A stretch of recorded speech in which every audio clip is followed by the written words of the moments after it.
अस्सलामु अलैकुम वरहमतुल्लाहि वबरकातुहू।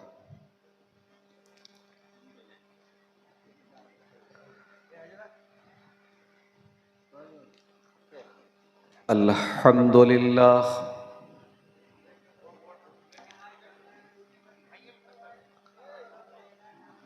नहमदुहु व नस्तईनुहु व नस्तगफिरुह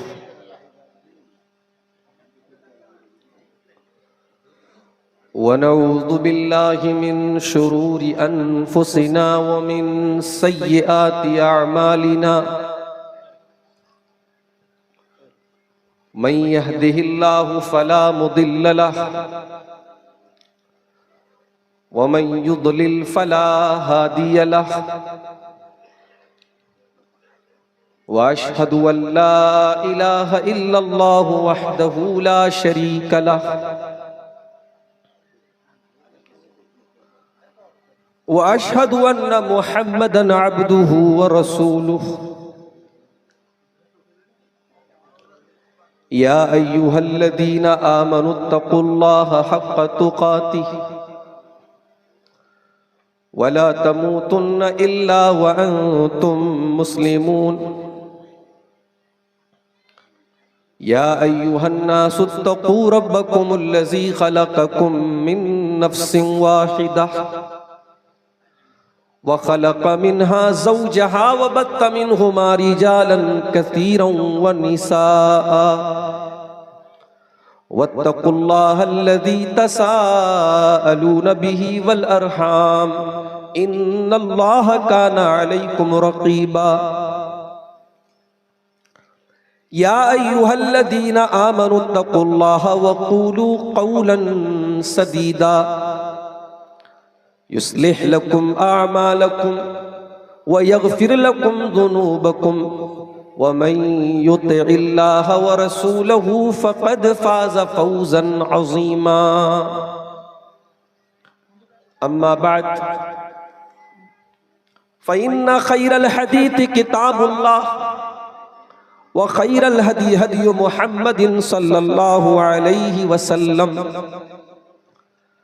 व शर्रल उमूरि मुहदसातुहा व कुल्ल मुहदसतिन बिदअह व कुल्ल बिदअतिन ज़लालह व कुल्ल ज़लालतिन फिन्नार। अऊज़ु बिल्लाहि मिनश शैतानिर रजीम। बिस्मिल्लाहिर रहमानिर रहीम।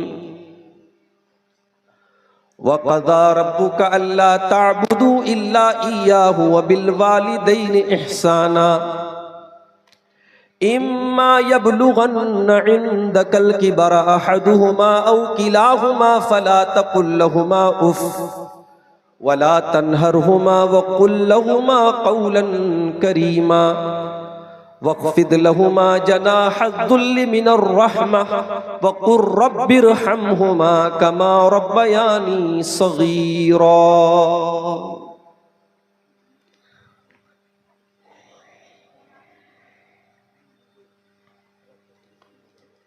रहे उनकी सुन्नतें मेरे सामने उन्हें देख कर मैं जिया करूं। रहे उनकी सुन्नतें सामने उन्हें देख कर मैं जिया करूं। जहाँ सुन्नतों की दुरूस हो मैं उसी फ़ज़ा में रहा करूं। रुख़े मुस्तफ़ा वो किताब है जो मोहब्बतों का निसाब है। रुख़े मुस्तफ़ा वो किताब है जो मोहब्बतों का निसाब है। वही मेरे पेश नज़र रहे यही रात दिन मैं पढ़ा करूं। है उन्हीं की सीरत तैयबा मेरी मुश्किलों का इलाज भी। है उन्हीं की सीरत तैयबा मेरी मुश्किलों का इलाज भी। मुझे राह उनकी जो मिल गई तो दुआ करूं भी तो क्या करूं। मुझे राह उनकी जो मिल गई तो दुआ करूं भी तो क्या करूं। मेरे रब ये करम ही तो है तेरा, तूने उनका उम्मती मुझे कर दिया। तेरा शुक्र रब्बे करीम जो मैं करूं तो कैसे अदा करूं। ऐ इलाहे अर्ज़ो समा कभी मुझे तू बुला उनके दयार में। ऐ इलाहे अर्ज़ो समा कभी मुझे तू बुला उनके दयार में। जहाँ मुस्तफ़ा का दयार है मैं वहीं पे जाके बसा करूं। जहाँ मुस्तफ़ा का दयार है मैं वहीं पे जाके बसा करूं। मुझे उनकी राह दिखाए जा, यही राह दिल में जमाए जा। मैं भी जामे उल्फत मुस्तफ़ा तेरा नाम लेके पिया करूं। मैं भी जामे उल्फत मुस्तफ़ा तेरा नाम लेके पिया करूं। मुझे अपनी राह चलाए जा, मेरे हौसलों को बढ़ाए जा। तेरी जुस्तजू मेरी ईद हो, तेरी जुस्तजू में रहा करूं। मेरी खुल्द ज़ाहिद बेनवा यही मुता यही इल्तिजा। मैं नबी की नात लिखा करूं, मैं नबी की नात पढ़ा करूं। रुखे मुस्तफ़ा वो किताब है जो मोहब्बतों का निसाब है। वही मेरे पेश नजर रहे, यही रात दिन में पढ़ा करूं।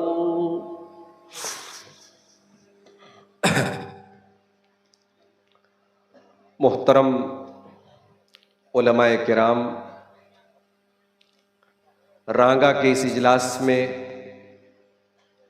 कुर्ब जवार से आए हुए मोहतरम बुजुर्गों, नौजवान साथियों, माओ और बहनों, प्यारे बच्चों, मैं रमजान की 27वीं रात से मुसलसल बीमार हूं। बहुत तेज बुखार चढ़ जा रहा था और मेरे साथ साथ मेरी छोटी बच्ची भी बहुत बीमार है। कई टाइप की दवाएं खा चुका हूं, होम्योपैथ की भी, एलोपैथ की भी, मगर अब बुखार तो नहीं है, लेकिन सर्दी, जुकाम, बदन दर्द वो बराबर परेशान की हुई। और 1 महीना की मेहनत के बाद जब मैं बनारस पहुंचा, उसके फौरन बाद फिर ये 2-3 प्रोग्राम मेरे झारखंड में थे, मुझे आना पड़ा। और इंशाअल्लाह अब घर जाकर के कुछ कम से कम 2-4 दिन आराम मिले, तब जाकर के बदन पहले जैसी हालत में लौटेगा। मुश्किल ये होती है किसी प्रोग्राम में अगर नाम आ जाए और किसी मजबूरी की वजह से मुकर्रिर न पहुंचे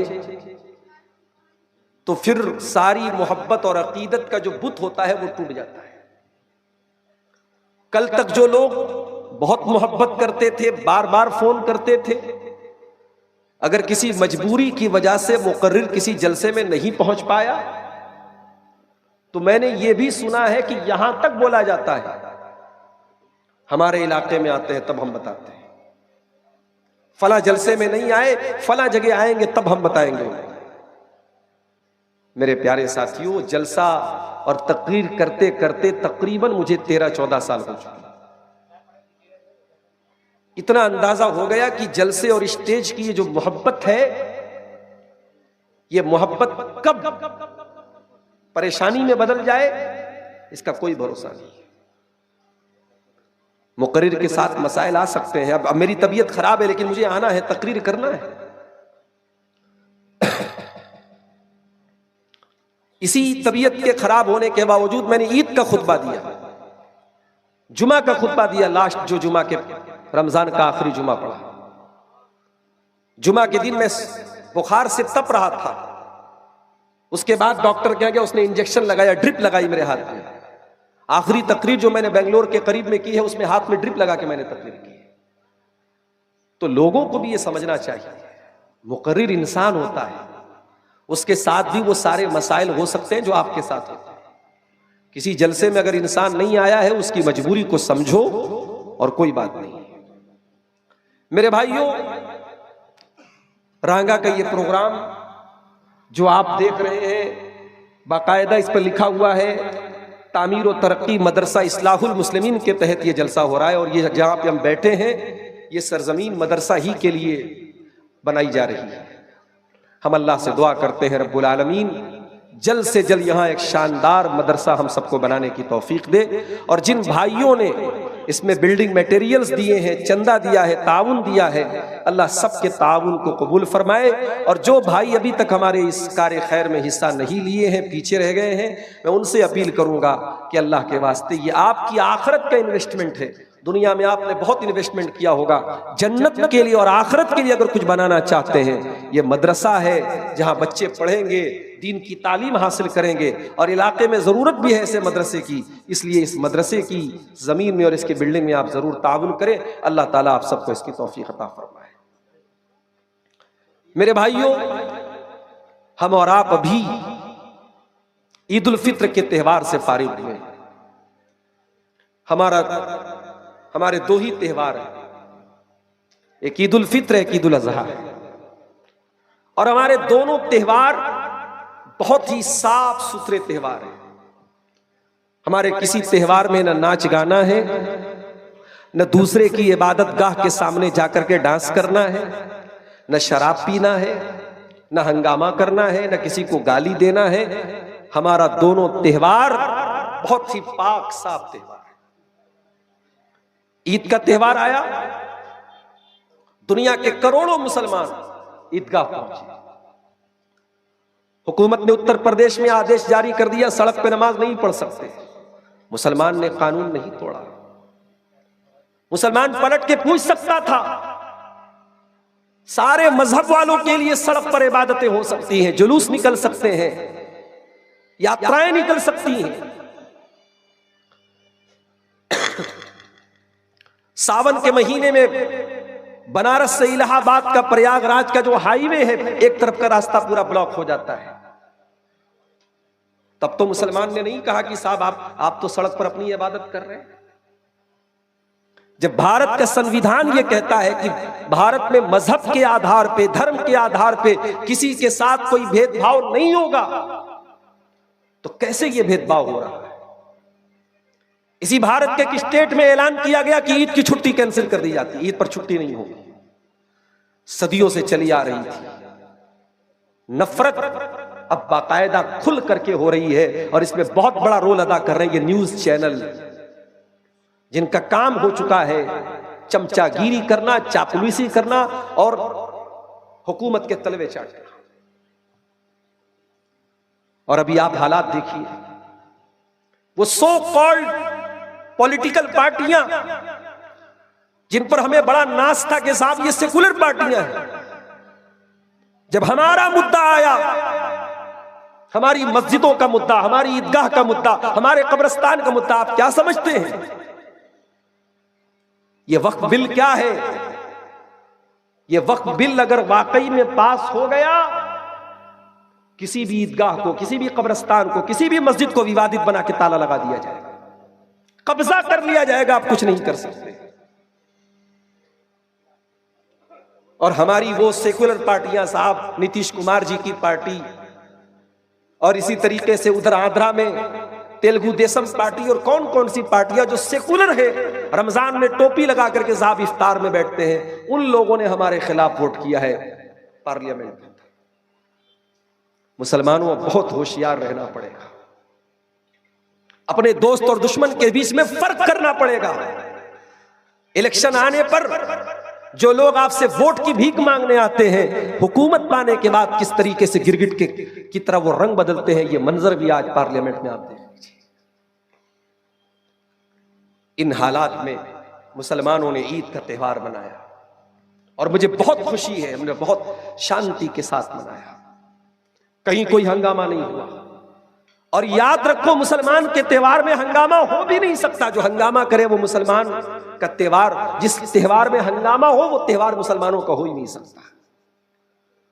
हमारा त्योहार तो बड़ा सीधा साधा सरल त्योहार है। हमने 30 रमजान के रोजे कंप्लीट किए, इस बार 29 का चाँद हुआ, 29 कंप्लीट किए। चाँद नजर आया, हमने दुआ पढ़ी, अल्लाहुम्मा अहिल्लहु अलैना बिल अम्नि वल ईमानी वस्सलामती वल इस्लामी रब्बी व रब्बुकल्लाह। चाँद देख करके भी हमने तौहीद का सबक दुनिया को दिया। हमने दुनिया को बताया हम चाँद देख करके ईद मना रहे, मगर चाँद की पूजा नहीं करते, हम चाँद की इबादत नहीं करते, हम चाँद को क्रिएटर नहीं मानते, हम चाँद को क्रिएशन मानते हैं। हम चाँद देख करके कह रहे हैं रब्बी व रब्बुकल्लाह, ऐ चाँद तेरा रब्बी अल्लाह है, मेरा रब्बी अल्लाह है। ईद का दिन आया, अपनी अपनी हैसियत के मुताबिक किसी ने नए कपड़े पहने, किसी ने पुराने पहने, किसी को नया कपड़ा नसीब हुआ उसने नया पहना, किसी को पुराने ही में ईद मनानी पड़ी उसने पुराने में ईद मनाई। साफ सुथरे कपड़े पहनकर, जूते चप्पल पहनकर हम ईदगाह की तरफ जा रहे हैं।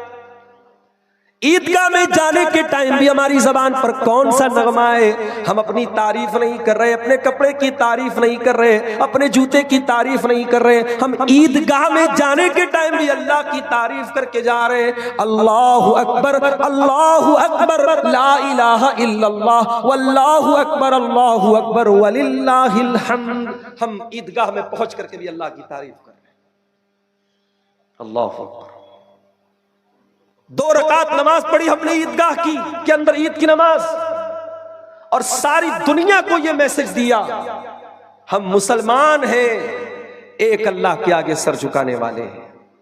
तुम जुल्म करते रहो, कभी सड़क पर नमाज का मसला निकाल लो, कभी हमारे ऊपर झूठे केस लगा दो, मजलूम और गरीब मुसलमानों की दुकानों और मकानों पर बुलडोजर चला दो, मगर अल्लाह की तौहीद की आवाज मुसलमान कभी नहीं छोड़ेगा। जब तक मुसलमान इस दुनिया में मौजूद है, एक अल्लाह की तौहीद की आवाज बाकी रहेगी, ला इलाहा इल्लल्लाह की आवाज बाकी रहेगी। हमने ईद की नमाज पढ़ के ये मैसेज दिया है दुनिया को मेरे साथ।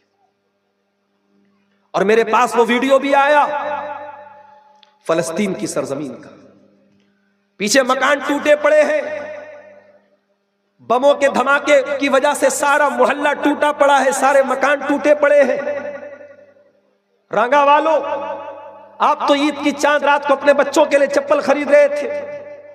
मेरी माओ बहनों, तुम तो अपने लिए बालों में लगाने वाली हेयर बैंड और हेयर क्लिप और कान में पहनने वाली ईयर रिंग और नाक में पहनने वाली नथनी और हाथों में पहनने वाली चूड़ियां और कंगन खरीद रही थी।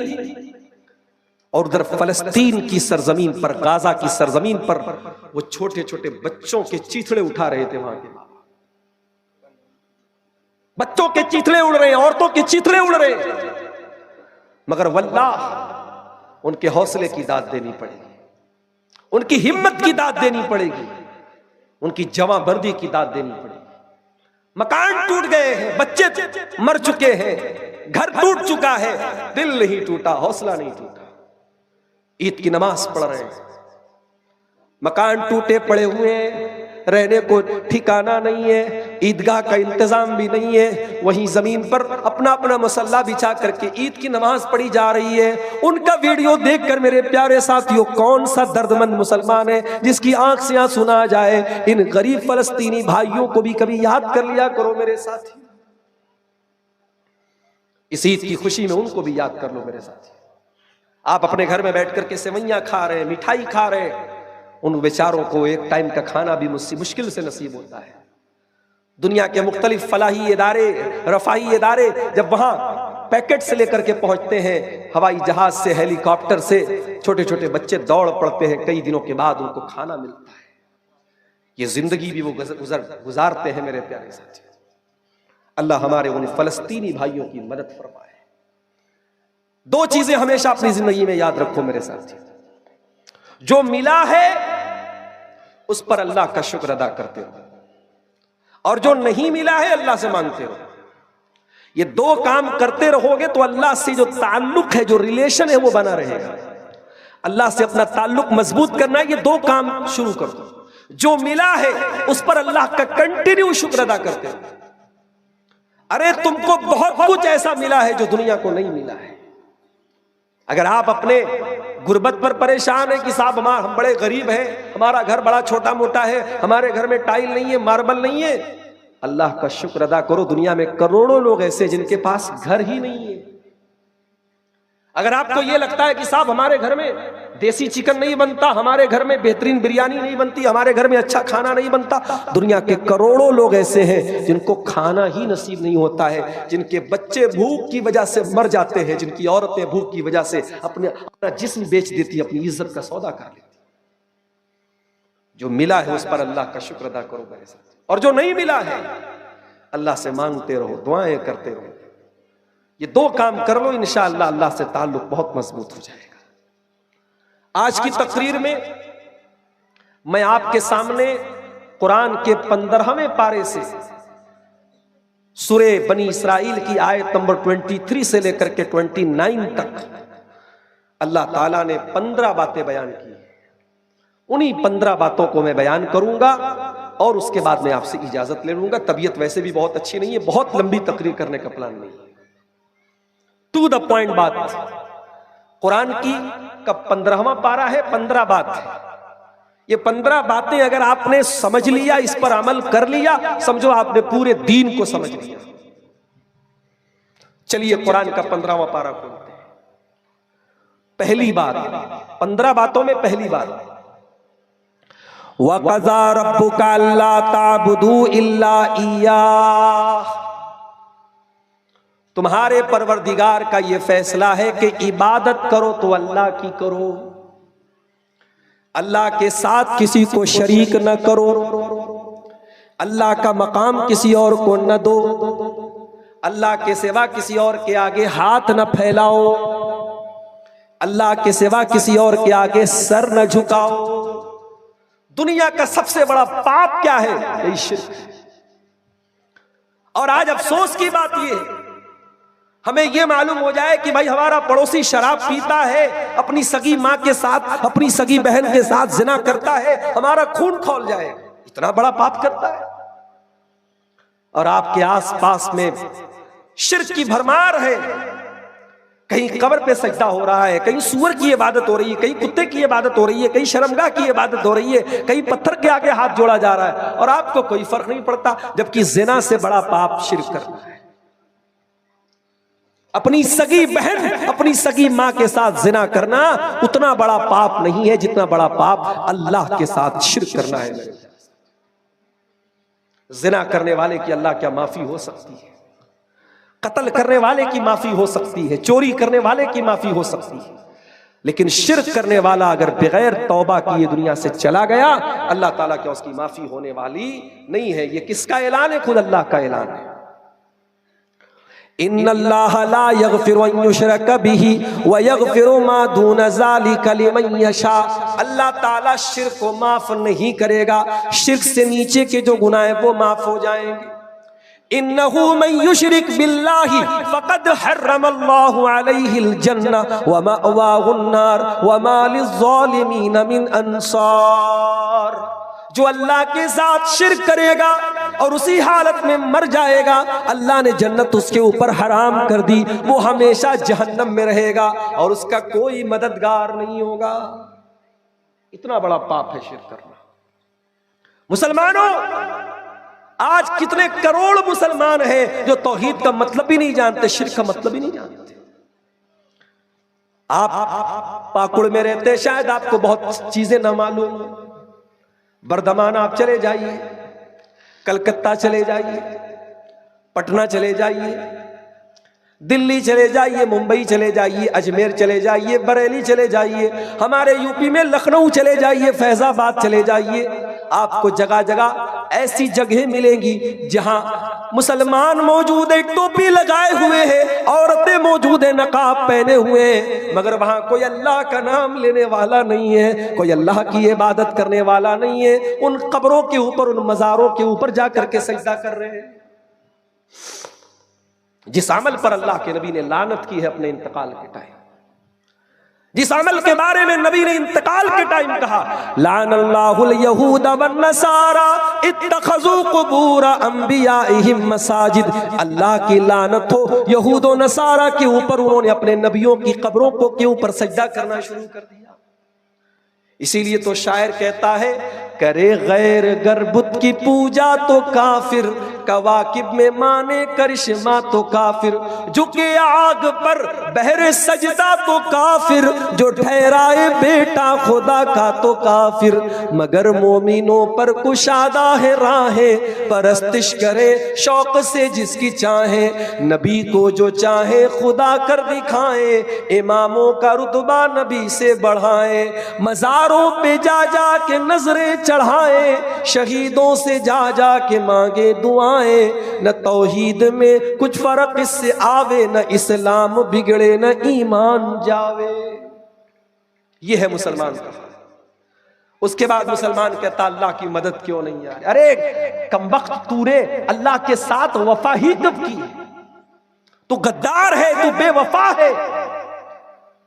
तूने अल्लाह के साथ नमाज में वादा किया, इय्याका नअबुदु व इय्याका नस्तईन, आय अल्लाह मैं तेरी ही इबादत करता हूँ, मैं तुझी से मदद चाहता हूँ। नमाज पढ़ के निकला, तू नारा लगाता है या अली मुश्किल कुशा, तू नारा लगाता है या शेख अब्दुल कादिर जिलानी शैयन लिल्लाह, तू नारा लगाता है या खाजा गरीब नवाज, तू नारा लगाता है या गौसे आजम। तूने अल्लाह को अल्लाह कब समझा मेरे भाई?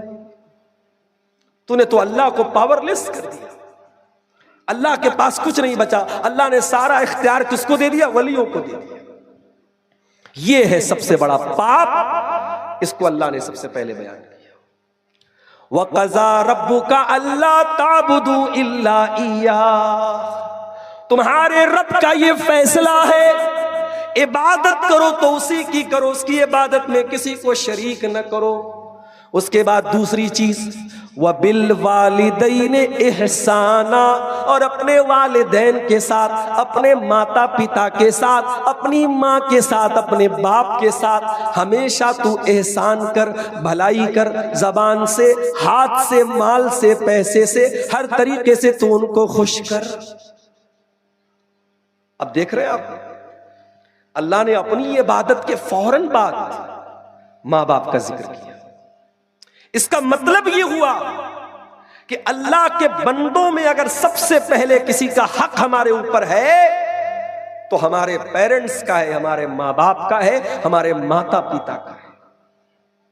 आप समाज के लिए बहुत अच्छे हैं, पूरा रंगा आपकी तारीफ कर रहा है कि साहब बहुत अच्छा इंसान है। आपकी माँ आपके बारे में क्या बोलती है? आपका बाप आपके बारे में क्या बोलता है? अब आप कहेंगे मौलाना साहब कभी कभी हम लोग गलत नहीं होते तब भी हमारे माँ बाप हमको बुरा भला बोलते हैं। तो भाई आप, मैं ये नहीं कहता कि माँ बाप की हर बात सही होती है, माँ बाप भी गलत हो सकते हैं, मगर माँ बाप जैसा कोई नहीं हो सकता। माँ हो सकता है आपके साथ नाइंसाफी कर दे, बाप आपके साथ नाइंसाफी कर दे, मगर आप माँ के साथ कुछ भी कर ले, 9 महीना मां ने पेट में जो रखा है ना, उस मुसीबत का कोई बदला आप नहीं चुका सकते। एक आदमी अपनी बूढ़ी मां को अपने कंधे पर सवार करके खाने काबा का तवाफ कर रहा था और कह रहा था कि इन्नी लहा कल बईरिल मुजल्लली, कि मैं अपनी मां के लिए ऊंट बन गया हूं, मेरी मां मेरे ऊपर सवार होकर के तवाफ कर रही है। उसने हजरत उमर से कहा, ऐ उमर, आज मैंने अपनी पीठ को अपनी माँ की सवारी बना दिया। मेरी माँ ने मेरी पीठ पर बैठ करके खाने काबा का तवाफ कर लिया, उम्रा कर लिया, हज कर लिया। ऐ अमीरुल मोमिनीन, ऐसा लगता है कि आज मैंने अपनी माँ का हक अदा कर दिया। कहा रे जालिम, तू माँ का हक अदा करने की बात करता है। वला बेज़फ़रतिन वाहिदा, तेरी माँ ने जब तुझको जन्म दिया था, जब अपने पेट से तुझको बाहर निकाला था, तुझको पैदा किया था, जब तेरी माँ की जुबान से जो चीख की आवाज निकली थी, जो दर्द की आवाज निकली थी, अभी तो तूने उस आवाज का भी हक अदा नहीं किया है। बड़ी संकट, बड़ी मुसीबतें झेलती है हमारी माएं हमारे लिए। हम खाना खा लें, मां भूखी रह जाती है। पैदा होने के बाद तो कितने दिन ऐसा होता है, बच्चा रात रात भर जागता है, रोता है, मां बेचारी अपनी नींद कुर्बान करती है। आप कर सकते हैं क्या? आज आप जवान, बूढ़ी मां है घर में, उसको रात में खांसी आने लगे, 5 मिनट खांसी आ जाए, 10 मिनट खांसी आ जाए, आपका पारा चढ़ने लगेगा। आप जाकर के बोल देंगे, मां तू कहीं और चली जा, क्यों? मेरी नींद खराब कर रही है। आप बोल देंगे ऐसा, मां कभी नहीं बोलती। बच्चा रात में 10 बार रोएगा, 10 बार मां बेचारी उठेगी, बच्चे के गीले बिस्तर को चेंज करेगी, बच्चे का पाखाना और पेशाब साफ करेगी, गीले बिस्तर पे खुद सो जाएगी, बच्चे को नहीं सोने देगी। अच्छा, मां की मोहब्बत तो सबको नजर आती है, बाप की मोहब्बत नजर नहीं आती। मां पेट में रखती है तो मां का ज्यादा नाम आता है, मां दूध पिलाती है तो मां का ज्यादा नाम आता है। अरे ये उंगली पकड़ के चलना किसने सिखाया? ये जो तेरे बदन में ताकत आई, ये जो समझदारी आई, ये अच्छे बुरे की तमीज आई, किसने सिखाई तुझे? तेरे बाप ने सिखाई। बाप का एहसान मेरे भाइयों कभी आप चुका नहीं सकते। जमाने की धूप में बाप आपके लिए साया बन के खड़ा रहता है। जिस बच्चे का बाप ना हो, कोई थप्पड़ लगा के चला जाता है, कोई मार के चला जाता है, दुनिया कहती है अरे ये तो यतीम है, इसका कोई बाप नहीं है। बाप का होना बहुत जरूरी है। बाप का साया अगर है तो दुआ करो अल्लाह बाप का साया सलामत रखे। बाप न हो तो बाप की जगह, मां की जगह कोई पूरी नहीं कर सकता। मेरे साथ मुझे याद है, मैं जब बनारस में पढ़ रहा था जामिया सल्फिया में, तकरीर करने का शौक तो तब भी था, पढ़ाई के दौर से ही तकरीर का शौक था। तो बनारस में जब कहीं जलसा होता था, प्रोग्राम होता था, तो मेरे अब्बा जो थे वो जलसे के जो नाजिम होते थे उनसे अकेले में जाके मिलते थे कि मेरे बच्चे को 5 मिनट का टाइम दे। कहीं टाइम मिलता था, कहीं नहीं भी मिलता था। कभी कभी जलसे वाले बहुत भाव खाते थे, नहीं नहीं हम नहीं टाइम देंगे, हमारे यहाँ बहुत सारे मौलाना लोग आ रहे हैं, बड़ा प्रोग्राम है, हम आपके बच्चे को टाइम नहीं देंगे। लेकिन मेरे वालिद वो जाते थे और जलसे वालों से जाकर के बात करके टाइम लेते थे। और मुझे याद है आज भी, वो जमाना यूट्यूब का नहीं था। जब मैं तकरीर कर लेता था और उस जलसे की रिकॉर्डिंग होती थी, और उस जमाने में टेप रिकॉर्डर के कैसेट चलते थे, मेरे वालिद जाकर के पता करते थे कि कैसेट कहां मिलता है, और उस कैसेट को वो घर में ला करके टेप रिकॉर्डर में बार बार वो 5 मिनट की 10 मिनट की मेरी तकरीर को बार बार सुनते थे। मैं कभी मदरसे से आता, मैं देखता कि मेरे वालिद एक ही तकरीर को बार बार क्यों सुन रहे हैं। वो वालिद की मोहब्बत होती थी मेरे साथ। मैं जब जामिया सल्फिया बनारस में पढ़ता था, एक दौर मैंने वो भी देखा, घर में गुर्बत का माहौल था। कभी ऐसा भी हुआ, सुबह सवेरे उठा, नाश्ते में कुछ नहीं है, माँ ने चाय बनाई, चाय के साथ एक रोटी भिगोई, चाय रोटी खाई, चल दिए मदरसे।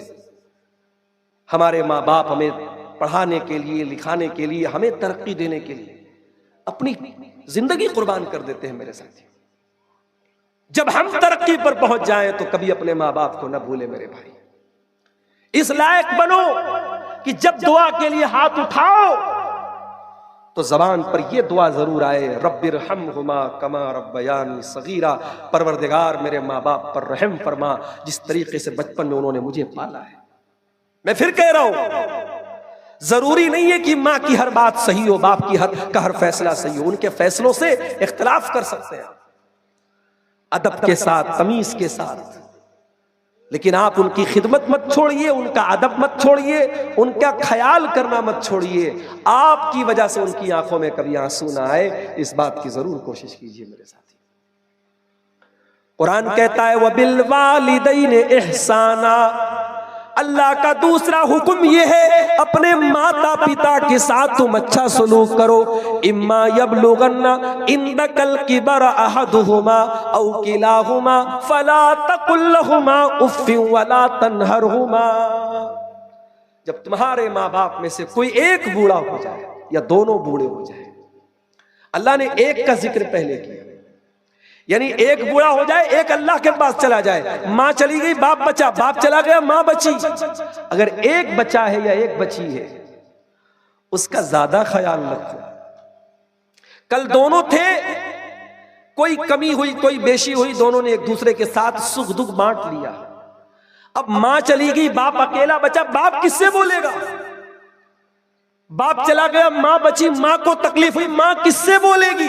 अकेले बैठ करके आंसू बहाएगी। तो जो अकेला बचा है, कुरान उसका पहले जिक्र करता है।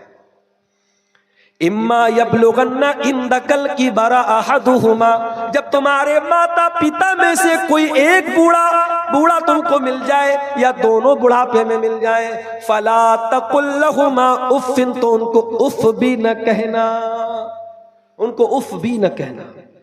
वला तनहरहुमा, उनको डांटना नहीं। वकुल लहुमा कौलन करीमा, उनसे अदब से बात करना, तमीज से बात करना। अल्लाह ने ये नहीं कहा अच्छे तरीके से बात करना, अल्लाह ने कहा कौलन करीमा, यानी तुम्हारी बात इतनी प्यारी हो कि तुम्हारी बात करीम बन जाए। करीम बोलते हैं अरबी में एक्सीलेंट को, इसको हिंदी में बोल सकते सर्वोत्तम, बंगला में भी आप बोल सकते सबसे भालो, सबसे अच्छी। यानी तुम्हारा जो वक्तव्य है अपने माँ के साथ, अपने बाप के साथ, तुम्हारा जो बोलने की शैली है, तुम्हारा जो बोलने का अंदाज है, तुम्हारी जो बात है, तुम्हारी जो वॉइस है, आवाज है, वो हमेशा सॉफ्ट होनी चाहिए अपनी माता के साथ, अपने पिता के साथ।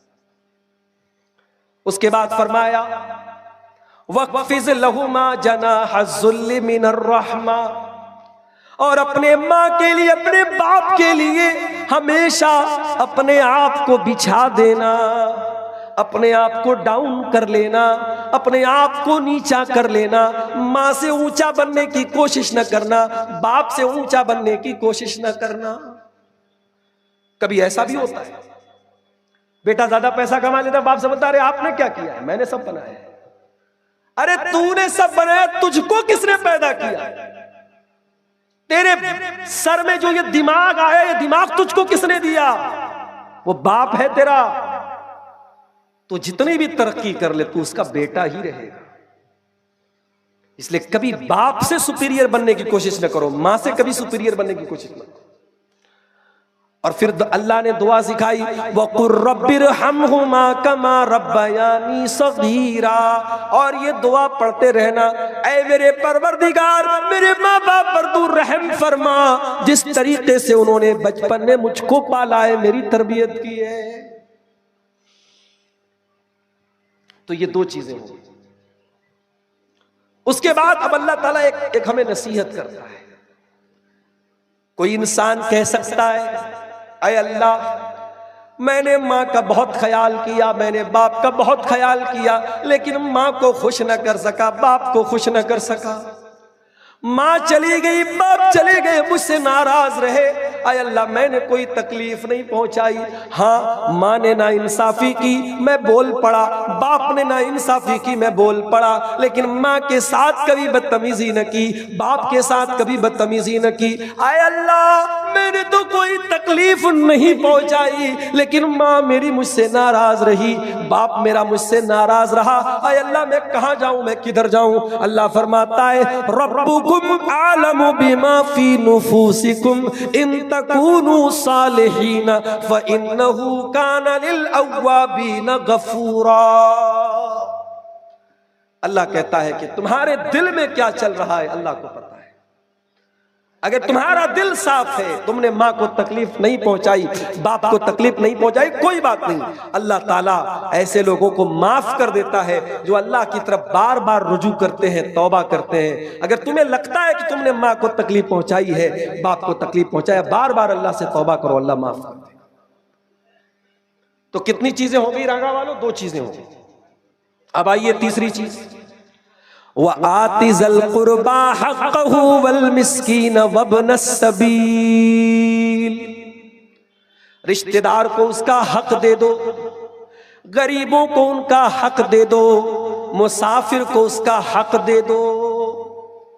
आपको अल्लाह ने दौलत से नवाजा, आपका कोई रिश्तेदार है बेचारा बहुत परेशान है, आप आला बिल्डिंग में रहते हैं, आपका वो गरीब दोस्त, गरीब रिश्तेदार छोटे से मकान में रहता है, मकान जर्जर हो चुका है, मकान गिरने वाला है, टूटने वाला है, वो आपके पास आता, हाजी साहब अल्लाह ने आपको बहुत नवाजा है, मैं आपके चाचा का बेटा लगता हूं, मैं फूफी का बेटा लगता हूं, मामा का बेटा लगता हूं, मैं आपका रिश्तेदार हूं। अरे हाजी साहब मेरा मकान टूट रहा है, गिर रहा है, चंद हजार रुपये दे दो, मैं अपने मकान की मरम्मत कर लूं, ज़कात का दे दो, खैरात का दे दो।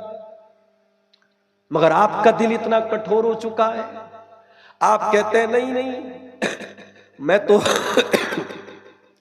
ज़कात दे चुका हूं, मैं मदरसों में ज़कात देता हूं, यतीमों को ज़कात देता हूं, मस्जिदों की मदद करता हूं, मगर मैं अपने रिश्तेदार को नहीं देता। याद रखो मेरे प्यारे साथियों, अगर ऐसा है तो ये बहुत गलत है। अपनी ज़कात और खैरात जब निकालिए, सबसे पहले अपने रिश्तेदारों में देखिए, और जो जरूरतमंद हो उसको ज़कात पहले दीजिए, उसको सदका पहले दीजिए। और मैं ये भी बता दूं, जरूरी नहीं है कि आप ज़कात की रकम बता करके दे, लो भाई ज़कात दे रहा हूं, जरूरतमंद है ले जाके दो, लो भाई कपड़ा ले लेना, बच्चों के लिए चप्पल ले लेना, ईद का त्योहार आ रहा है, बस ये कह के दे दो। आप ज़कात में उसको लिख लो, मगर सामने वाले को बताना नहीं कि ये ज़कात है, जरूरी नहीं है बताना। कुरान कहता अपने रिश्तेदारों को अपना माल दो। ज़कात ही की बात नहीं हो रही है, ऐसे भी अपने माल में से अपने रिश्तेदारों को दो, उनका हक है।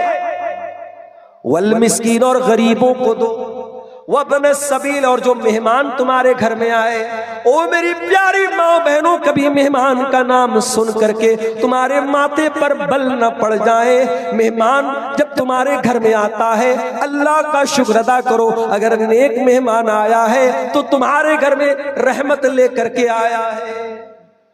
वो शायर का बड़ा मशहूर शेर है, अल्लाह मेरे रिस्क की बरकत न चली जाए, अल्लाह मेरे रिस्क की बरकत न चली जाए, 2 रोज से घर में कोई मेहमान नहीं है। जिस घर में मेहमान नहीं आते उस घर से बरकतें खत्म हो जाती है मेरे साथ। इसीलिए अल्लाह के प्यारे नबी फरमाते, मन काना युमिनु बिल्लाहि वल यौमिल आखिर फलयसिल रहिमा फलयुकरिम ज़ैफा। जो अल्लाह के ऊपर ईमान रखता है, क़यामत के दिन के ऊपर ईमान रखता है, वो अपने मेहमान के साथ अच्छा सलूक करे, मेहमान की इज्जत करे। एक मर्तबा अल्लाह के नबी के पास एक सहाबी आए, अरे अल्लाह के नबी बहुत भूखा हूं, कुछ खाने को खिला दीजिए, खाना खिला दीजिए। नबी अकरम ने अपने घर में पूछवाया, कुछ खाने को है? घर से जवाब आया, कुछ नहीं। 9 बीवियां थी, 9 की 9 से जवाब आया, अरे अल्लाह के नबी आज खाने को कुछ नहीं। नबी का घर है, खाने को कुछ नहीं। नबी अकरम ने सहाबा से कहा, मैं युज़य्यिफ़ुनी मैं युज़य्यिफ़ु हाज़ल लैल, मेरे इस मेहमान को आज कौन अपना मेहमान बनाए? अबू तलहा रज़ी अल्लाह तआला अन्हु खड़े हो गए, अय अल्लाह के नबी, मैं आपके मेहमान को अपना मेहमान बनाने को तैयार। घर में जाके पूछा भी नहीं कि सालन कितना बना है, रोटी कितनी बनी है, भात कितना बना है, खाना कितना बना है, कुछ नहीं पूछा, मेहमान को लेकर के पहुंच गए। बीवी से कहा कि रसूल का मेहमान लेके आया। बीवी ने कहा, ऐ मेरे सरताज, आज तो खाना बहुत कम है, हम लोगों के खाने पर भी नहीं, सिर्फ बच्चों के खाने पर का खाना। हाय हाय, दिल हो तो ऐसा हो, कलेजा हो तो ऐसा हो, जज्बा हो तो ऐसा हो। कहा है मेरी बीवी, बच्चों को बहला फुसला के सुला दे, मेहमान को लेके आता हूं, खाने के टाइम प्लेट मेरे सामने भी रख देना, प्लेट मेहमान के सामने भी रख देना, और जब खाने का टाइम आए तो चिराग की बत्ती बुझा देना। अंधेरे में मैं मुंह चलाऊंगा, मेहमान खा लेगा, मेहमान का पेट भर जाएगा, हम दोनों भूखे रह जाएंगे, बच्चे भूखे सो जाएंगे, हमें अल्लाह इसका बेहतरीन बदला देगा। चुनांचे ऐसा ही हुआ। अबू तलहा मेहमान को लेकर के आए, बीवी ने बच्चों को सुलाया, अबू तलहा ने खाली प्लेट सामने रखा, खाने वाली प्लेट मेहमान के सामने रखा, चिराग की बत्ती बुझा दी, मेहमान ने खाना खा लिया, पेट भर गया, अल्लाह का शुक्र अदा किया। सुबह हुई, हजरत अबू तलहा अल्लाह के नबी के पास आए, अल्लाह के नबी ने फरमाया, है अबू तलहा, तुम्हारे बीवी के अमल पर और तुम्हारे अमल पर अल्लाह ताला बहुत खुश हुआ है, और कुरान की आयत नाजिल हो गई, वयुतिरूना अला अनफुसिहिम वलौ काना बिहिम खसासा। मेरे नबी के सहाबा अपना हक कुर्बान करके दूसरों की मदद करते हैं, उनको अपनी हाजत होती है मगर अपनी हाजत को कुर्बान करके दूसरों की मदद करते हैं। ये जज्बा अपने अंदर पैदा कीजिए मेरे साथ। कभी कभी सवाल आता है, मौलवी साहब मेरा फला रिश्तेदार है, बहुत बदतमीजी करता है, क्या करूं, रिश्ता तोड़ दूं? मैं हमेशा यही जवाब देता हूं, आप अपनी तरफ से रिश्ता मत तोड़िए, आप अच्छा सलूक करते रहिए, निभाते रहिए, सामने वाले का दिल एक न एक दिन पसीजेगा मेरे प्यारे साथी। व आतिज़ल कुर्बा हक़्क़हु वल मिस्कीन वब्न सबील, रिश्तेदार को उसका हक दे दो, गरीबों को उसका हक दे दो, मेहमानों को उसका हक दे दो। ये हो गई तीसरी चीज। चौथी चीज, वला तुबज़्ज़िर तबज़ीरा, और ऐ मुसलमान तू फजूल खर्ची न किया कर, इन्नल मुबज़्ज़िरीन कानू इख़वान शयातीन, फजूल खर्ची करने वाले शैतान के भाई हैं, व कान शैतानु लिरब्बिही कफूरा, और शैतान अपने रब का बहुत बड़ा नाशुक्रा है, शैतान बहुत बड़ा नाशुक्रा है। अच्छा, फजूल खर्ची को अल्लाह ने शैतान करने वाले को शैतान का भाई क्यों कहा? तो शैतान क्या चाहता है? शैतान यही चाहता है कि आपका पैसा शराब पे खर्चा हो, आपका पैसा सिगरेट पर खर्चा हो, आपका पैसा गुटखे पर खर्चा हो। आपका शैतान कभी नहीं चाहता कि आपके बच्चे अच्छा कपड़ा पहने, अच्छा खाना खाएं, आपकी बीवी अच्छा कपड़ा पहने। अपने बीवी बच्चों पर खर्च करना, अपने ऊपर खर्च करना, ये फजूल खर्ची नहीं है। अल्लाह की राह में देना, मस्जिद में देना, मदरसे में देना, ये फजूल खर्ची नहीं है। हराम जगह पर 1 रुपया भी खर्च करना फजूल खर्ची है, याद रखिए। अल्लाह ने कहा फजूल खर्ची करने वाले शैतान के भाई। उसके बाद 5वीं चीज फरमाया, इम्मा तुरिज़न अन्हुम इब्तिगा रहमतिन मिर रब्बिका तरजूहा फकुल लहुम क़ौलन मैसूरा, और ऐ मेरे बंदे, तेरे घर में कोई साइल आया, कोई मांगने वाला आया, तेरे पास इतनी ताकत नहीं है कि तू उसकी मदद कर सके, तो उसको डांटना नहीं, उसको झिड़कना नहीं, उसको भगाना नहीं, उसको नरमी से कहना, भाई अभी मेरे पास नहीं है, कभी होगा मैं आपकी जरूर मदद करूंगा, उससे नरमी से पेश आना। फकुल लहुम क़ौलन मैसूरा, उससे अच्छे से बात कर। अल्लाह, माल देने का तरीका भी अल्लाह ने बताया, और देने के लायक नहीं है तो मना कैसे करेंगे, मना करने का तरीका भी अल्लाह ने बता दिया। उसके बाद जो आयत पढ़ने जा रहा हूं, अगर निर्मला सीतारमण जी और भारत के नहीं पूरी दुनिया के फाइनेंस मिनिस्टर्स अगर इस आयत को समझ ले, देश की अर्थव्यवस्था चलाना आसान हो जाएगा। कुरान की यह आयत इकोनॉमी की बुनियाद है, अर्थव्यवस्था की बुनियाद है। इस आयत पर अमल कर लो, देश सुधर जाएगा, घर सुधर जाएगा। ये छठी चीज है, वला तजअल यदक मगलूलतन इला उनुकिका वला तबसुतहा कुल्लल बस्ति फतक़उद मलूमन महसूरा। अल्लाह ने फरमाया, अपने हाथ को अपनी गर्दन से लगा के न रख, अपने हाथ को अपनी गर्दन से बांध के मत रख, कंजूस न बन, बखील न बन। वाला तबसुतहा कुल्लल बस्ती, और अपना पूरा हाथ मत फैला दे, वरना जलील होकर के थक हार के बैठना पड़ेगा। क्या मतलब ये है कि देश के पास पैसा नहीं है तो बिला वजह कर्जा मत लो। घर में पैसा नहीं है, अपने शौक और जरूरतों को मुख्तसर करो, न तो कंजूस बनो और न ही लिमिट के बाहर खर्च करने वाले बनो। दरमियान का रास्ता अपनाओ, बीच का रास्ता अपनाओ।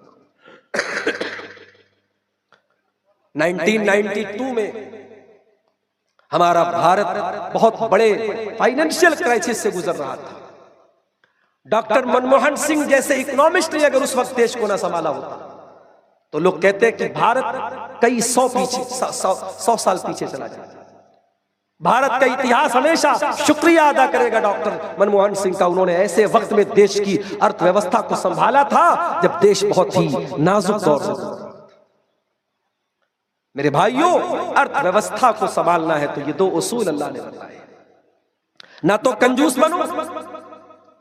आज हमारे भारत देश में हमारी मौजूदा सरकार, लोग सवाल नहीं करते, नेता सवाल नहीं करते, करना चाहिए कि हमारी सरकार शिक्षा पर कितना पैसा खर्च करे।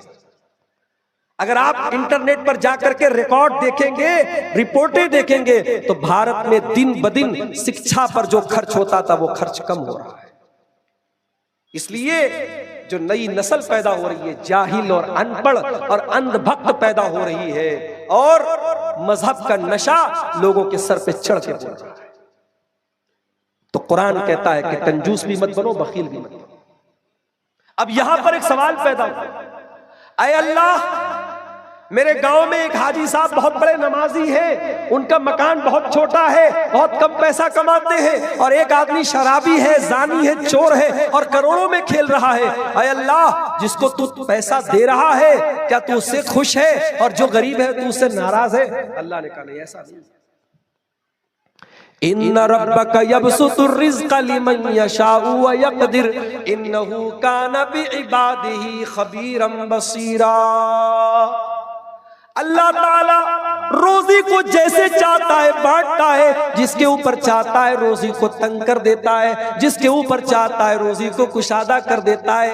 बड़े पढ़े लिखे, बड़े जीनियस लोग उतना पैसा नहीं कमा पाते, और बड़े अनपढ़ लोग, जाहिल लोग, गंवार लोग बड़ा बड़ा पैसा कमा लेते हैं। अल्लाह ज्यादा बेहतर जानता है अपने बंदों में से किसको क्या देना है। इसलिए रोजी रोटी की बुनियाद पर यह फैसला नहीं हो सकता कि अल्लाह इससे राजी है, इससे नाराज है। यह फैसला इंसान के अमल से होगा, इंसान के अकीदे से होगा, इंसान के ईमान से। तो कितनी चीजें हो गई? गालिबन 6 या 7 चीजें होंगी। आगे बढ़िए। नंबर 8, वला तक़तुलू औलादकुम खशियता इमलाक। और ऐ ईमान वालों, अपनी औलाद को फाका कशी के डर से कभी कत्ल न करना।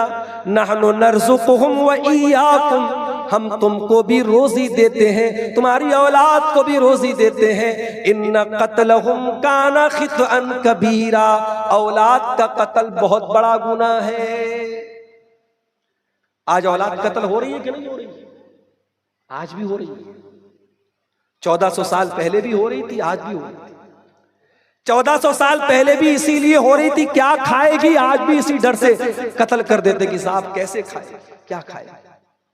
अरे तू थोड़ी खिलाता है, तेरी जो औलाद पैदा होती है उस औलाद को अगर तू ये समझता है कि तू खिलाता है तो कुरान का फैसला सुन ले। अल्लाह कह रहा है तुम्हें भी खिलाने वाले हम हैं और उन्हें भी खिलाने वाले हम हैं। औलाद का कत्ल बहुत बड़ा पाप है मेरे साथी।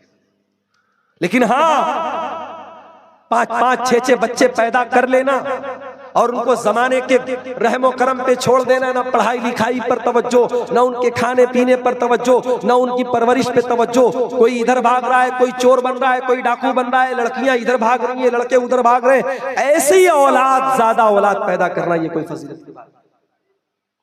हदीस में आया है कि ज्यादा औलाद पैदा करो, ज्यादा बच्चा जनने वाली औरत से शादी करो, मैं फक्र करूंगा। उसका मतलब ये नहीं है कि आप बच्चों की परवरिश पैदा करके भूल जाएं और बच्चे खूब पैदा कर ले और बच्चों के हुकूक से आप काफिल हो जाएं।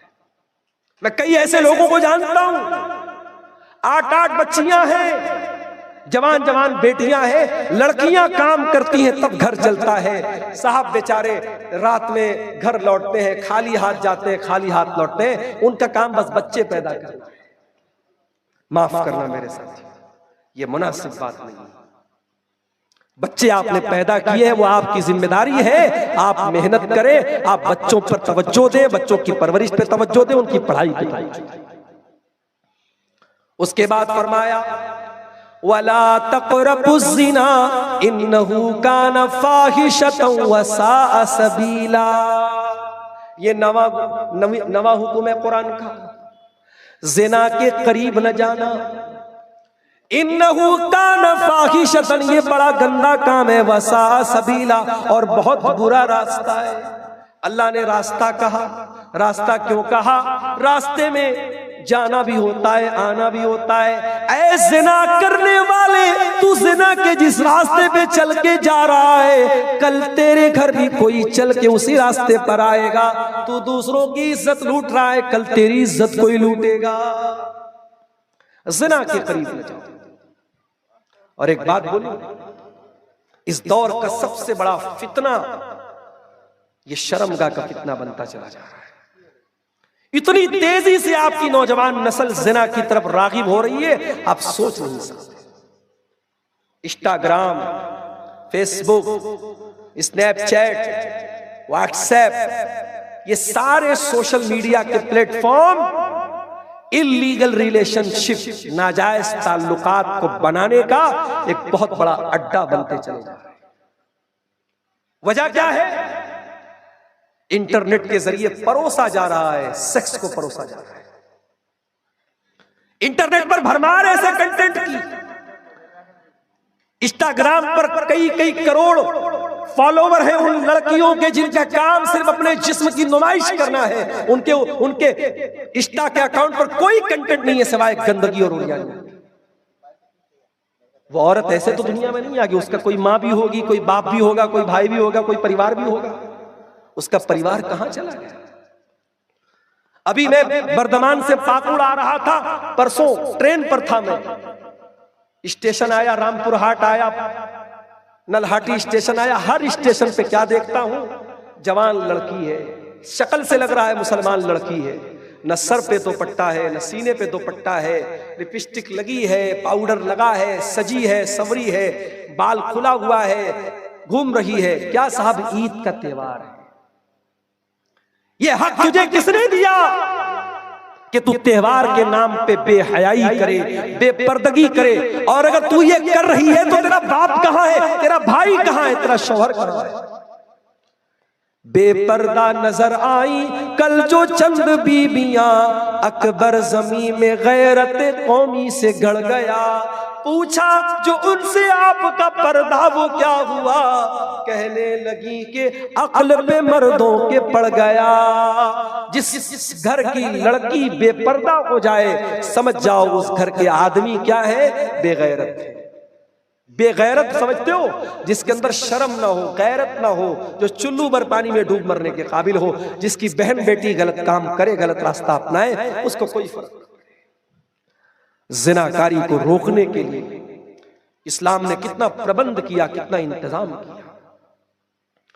लड़का शादी के काबिल हो गया, लड़की जवान हो गई। कुरान कहता है वअनकिहुल अयामा मिनकुम वस्सालिहीन मिन इबादिकुम व इमाइकुम इन यकूनू फुकरा युगनिहिमुल्लाहु मिन फज़लिही। अपने लड़कों की लड़कियों की शादी करा दो। अगर वो गरीब भी होंगे, परेशान भी होंगे, अल्लाह अपने फजलो करम से मालदार कर देगा। अल्लाह मालदार कर देगा। नबी अकरम फरमाते हैं, या माशर शबाबी मन इस्तता मिनकुमुल बात फलयतज़व्वज, ऐ नौजवानों जो शादी के काबिल है वो जल्दी से निकाह कर ले। फ़इन्नहु अग़ज़्ज़ु लिलबसर व अहसनु लिलफ़र्ज, इसलिए कि निकाह कर लेने से आंखें झुक जाती हैं और शर्मगाह की हिफाजत होती है। ये लड़के लड़कियां क्यों भाग के शादी कर रहे हैं? क्योंकि हमने हलाल के रास्ते बंद कर दिए। हमने निकाह को मुश्किल बना दिया। जहेज के नाम पे, बारात के नाम पे, तिलक के नाम पे, मेहंदी के नाम पे, हल्दी के नाम पे, मंगनी के नाम पे कितनी रस्में हैं शादी। बैंकों से लोन लेकर के, कर्जे लेकर के एक दिन की शादी पे करोड़ों रुपए खर्च किए जाते हैं। मेरे प्यारे साथियों, कुरान कह रहा है वला तक़रबुज़ ज़िना, जिना के करीब भी मत जाना। और आगे बढ़िए, नंबर 10, वला तक़्तुलुन नफ्सल्लती हर्रमल्लाहु इल्ला बिल हक़्क़ि, और ऐ मेरे बंदो किसी निर्दोष की हत्या न करना, किसी इनोसेंट पर्सन को, किसी बेकसूर को कत्ल न करना। वमन कुतिला मज़लूमन फ़क़द जअलना लिवलिय्यिही सुल्ताना फ़ला युसरिफ़ फ़िल क़त्ल इन्नहु कान मंसूरा। और जिसका भाई कत्ल कर दिया गया, जिसका बेटा कत्ल कर दिया गया, जिसका बाप कत्ल कर दिया गया, शरीयत ने उसको राइट दिया सामने वाले से चाहे तो बदला ले ले, क़िसास ले ले, सामने वाले को भी कत्ल कर दे, और चाहे तो बदले में पैसा ले ले, एक बड़ा अमाउंट ले ले, जिसको शरीयत में दियत कहा जाता है। ये अल्लाह ताला ने ऑप्शन दिया है किसको? जो बेचारा मर गया है, मकतूल है, उसके घर वालों को अल्लाह ताला ने चॉइस दिया है। चाहो तो सामने वाले से सजाए मौत बदला ले लो, सजाए मौत उसको भी दे दी जाए, और चाहो तो तुम दियत ले लो। 10 चीज हो गई। अब 5 चीजें और बची है, सुन लीजिए, उसके बाद आप आराम कीजिए। मुझे मालूम है कि आप हजरात भी बहुत थके हैं।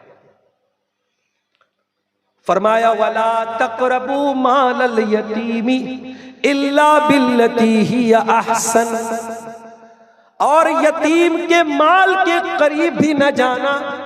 कोई बच्चा यतीम है, बाप मर गया, बाप यतीम बच्चे के लिए जमीन छोड़ के गया, जायदाद छोड़ के गया, रुपया छोड़ के गया, खजाना छोड़ के गया।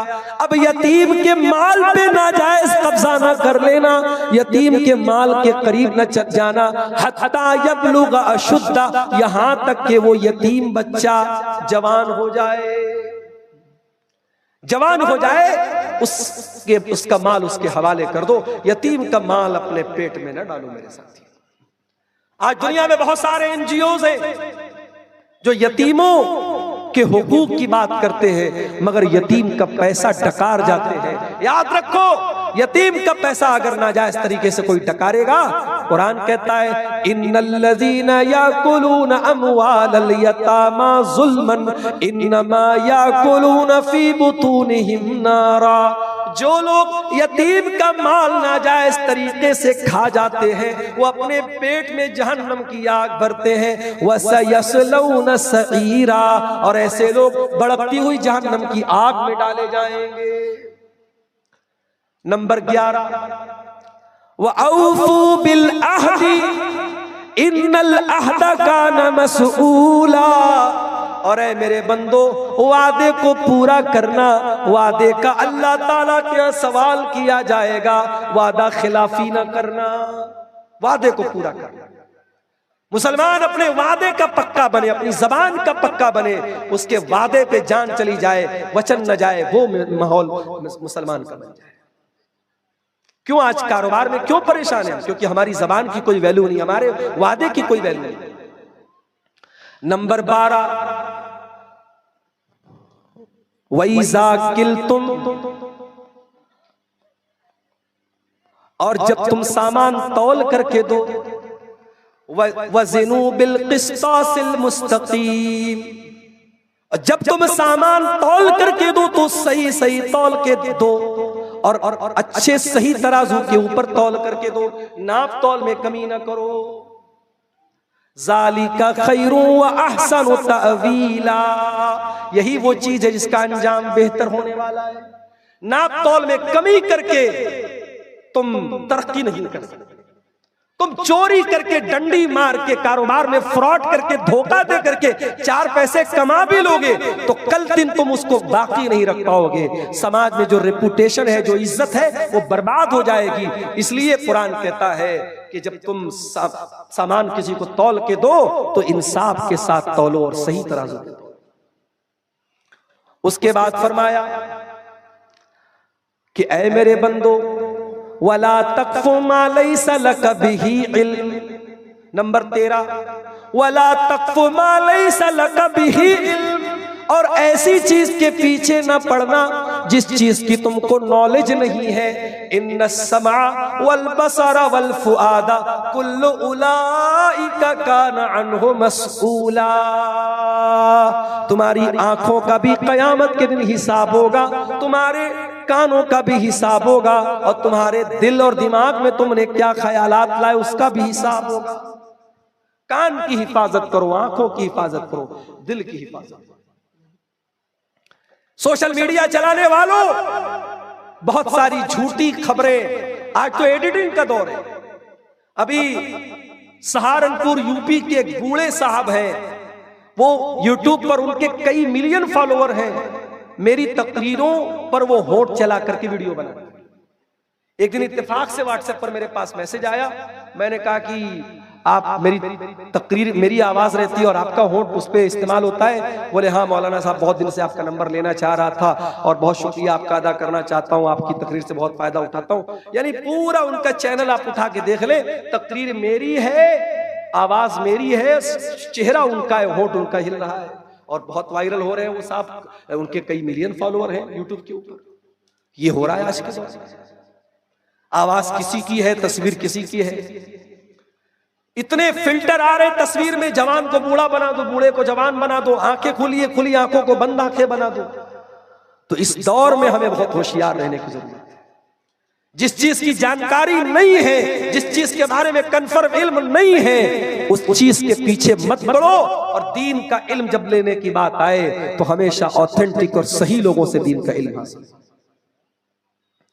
उसके बाद नंबर 14, वला तमशी फिल अर्दि मरहा इन्नका लन तखरिकल अर्द वलन तबलुगल जिबाल तूला।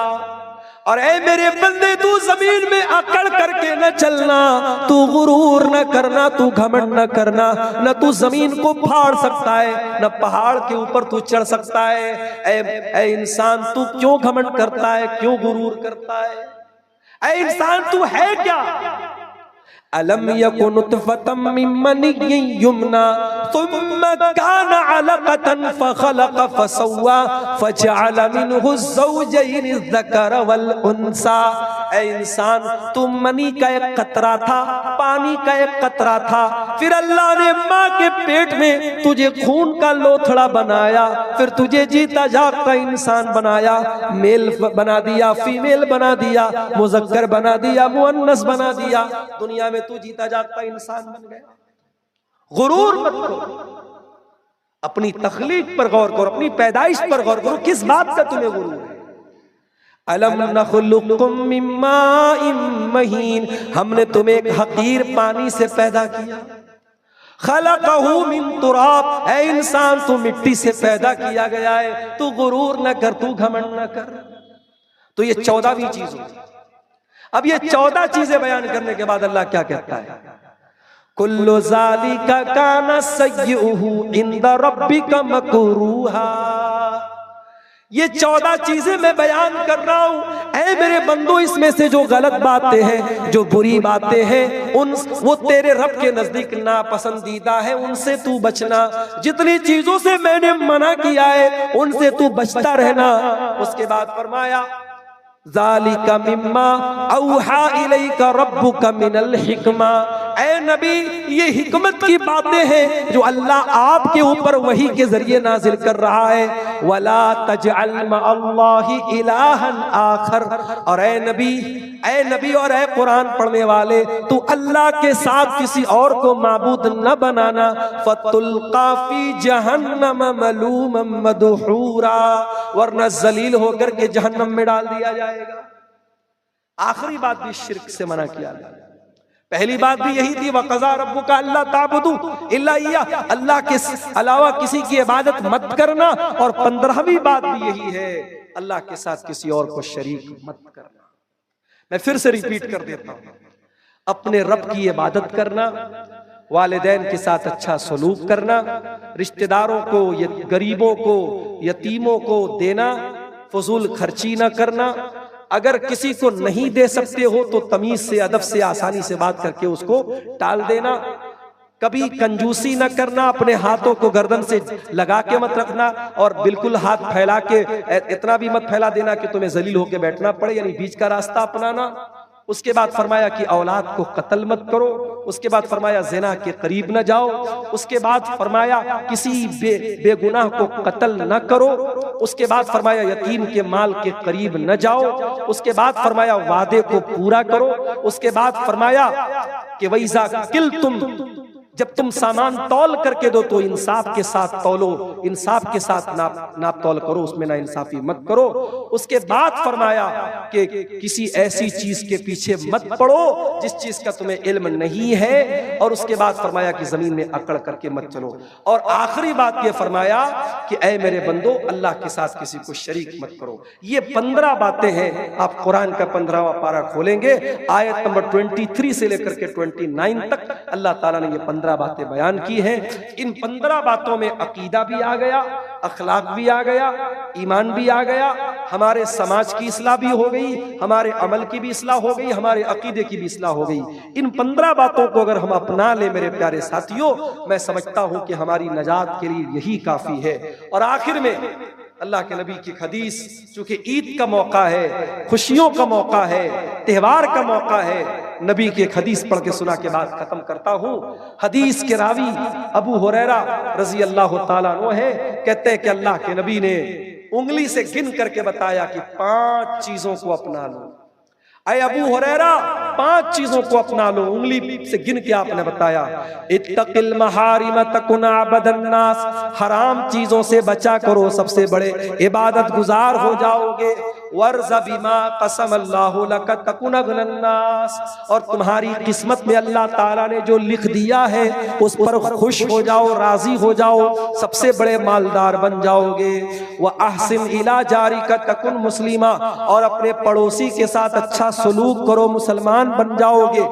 व अहिब्ब लिनफ्सिका मा तुहिब्बु व अहिब्ब लिअखीका मा तुहिब्बु लिनफ्सिका तकुन मोमिना, और जो अपने लिए पसंद करते हो अपने भाई के लिए पसंद करो, मोमिन बन जाओगे। और 5वीं चीज, बड़े गौर से सुनिएगा, अल्लाह के नबी फरमाते हैं 5वीं चीज जिसको अपनाना जरूरी है, वला तुक्सिरि ज़िहिका, और बहुत ज्यादा हंसा न करो। फ़इन्न कसरत ज़िक्रि तुमीतुल क़ल्बा, ज्यादा हंसने से दिल मुर्दा हो जाता है। ज्यादा हंसने से दिल मुर्दा हो जाता है। कभी कभार हंसी मजाक हो गया, हमेशा चुटकुलेबाजी करना, लतीफे सुनाना और जोक सुनाना और हंसना हंसाना, ये ठीक नहीं है। इंसान को सीरियस होना चाहिए, संजीदा होना चाहिए। तो मेरे अजीजों, मैंने 15 नसीहतें कुरान की बयान की और 5 बातें मैंने आपको अल्लाह के नबी की बयान की। इन 20 बातों पर अगर हम अमल कर ले, इंशाअल्लाह हमारी नजात के लिए काफी होगा। तबीयत की खराबी के बावजूद जो बातें मैंने आपके सामने रखी है, अल्लाह से दुआ करता हूं रब्बुल आलमीन इन बातों पर हम सबको अमल की तौफीक अता फरमाए। रब्बुल आलमीन हमारी कमियों और कोताहियों को माफ फरमाए। रब्बुल आलमीन हमारी नेकियों को जो रमजान में हमने किया है कबूल फरमाए। अल्लाह इस मदरसे के इजलास को, जिस मदरसे के लिए आज का ये प्रोग्राम रखा गया है, अल्लाह मदरसे को दिन दूनी रात चौगुनी तरक्की अता फरमाए। अल्लाह जब तक दुनिया में जिंदा रखे, इस्लाम पर जिंदा रखे और हम सबका खात्मा ईमान पर हो। आमीन। रब्बना तक़ब्बल मिन्ना इन्नका अंतस समीउल अलीम व तुब अलैना इन्नका अंतत तव्वाबुर रहीम। व सल्लल्लाहु तआला अला नबीना मुहम्मद व अला आलिहि व सहबिहि अजमईन। वस्सलामु अलैकुम व रहमतुल्लाहि।